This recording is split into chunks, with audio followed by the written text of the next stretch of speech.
সকলকে বিহুৰ বহুত বহুত শুভকামনা জনাইছোঁ আৰু যোৱা বছৰটো সকলোৱে গম পায় কেনেকৈ গ'ল সকলোৰে টেনশ্যন সকলোৰে বিভীষিকা কৰোণা চাৰিওফালে তাৰ মাজতো আকৌ আমি বিহু পাতিব পাৰিছোঁ সেইটো এটা ভাল লক্ষণ আৰু তাকে সকলোকে অনুৰোধ জনাইছোঁ যাতে বিহু ফাংচন চাবলৈ আহিলে মাস্ক পিন্ধি আহে আৰু নিজৰ নিৰাপত্তাৰ বিষয়ে নিজে সজাগ হ'ব লাগে প্ৰথম কথাটো সেইটো আৰু যোনে যোনে ভেকচিন লোৱা নাই ভেকচিন ল'ব লাগে ময়ো কালি ভেকচিন লৈ আহিছোঁ চ' পুনৰ মৰম জনাইছোঁ আৰু মোৰ চিৰা এলবামৰ 5 নম্বৰ এটা নতুন গান যেটো ৰিলিজ হোৱা নাই এতিয়ালৈকে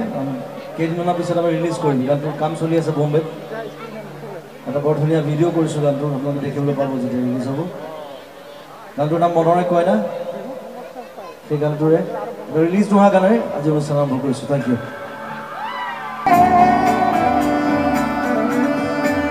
মনৰে